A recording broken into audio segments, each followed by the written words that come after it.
In a recent commentary article published in the Journal of Pediatrics, specialists in Vermont, USA concluded that children are less likely to transmit COVID-19 to each other or to adults.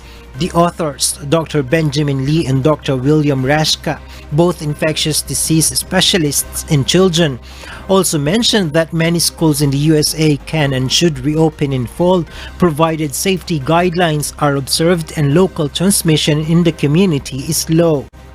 The conclusions in the commentary titled COVID-19 Transmission and Children, the Child is Not to Blame were based on several recent studies from different parts of the globe that examine COVID-19 transmission by and among children.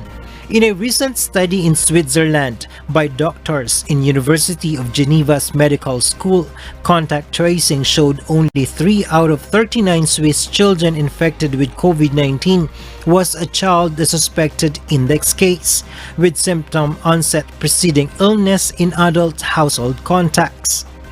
In China, experts trace that 96% of the 68 children with COVID-19 admitted in Qingdao Hospital had household contacts of previously infected adults. In a similar study of Chinese children with COVID-19 admitted in hospitals outside Wuhan, 9 out of 10 children contracted the disease from an adult, with only one possible child-to-child transmission based on the timing of disease onset. While transmission of respiratory diseases are common in French schools, 80 pupils who were exposed to a boy with COVID-19 did not contract the disease. 9 infected students and 9 staff across 15 schools in New South Wales exposed a total of 375 students and 128 staff to COVID-19.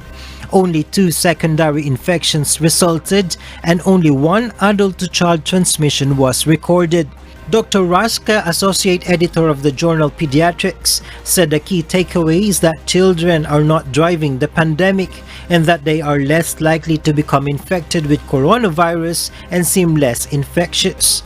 He added, however, that congregating adults who are not following safety protocols are responsible for driving the upward curve.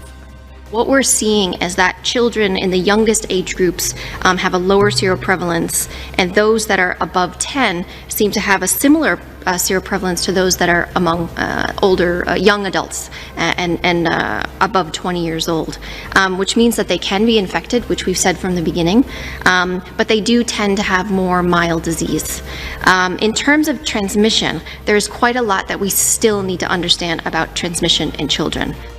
Jovic Burmas, UNTV News and Rescue. We serve the people. We give glory to God.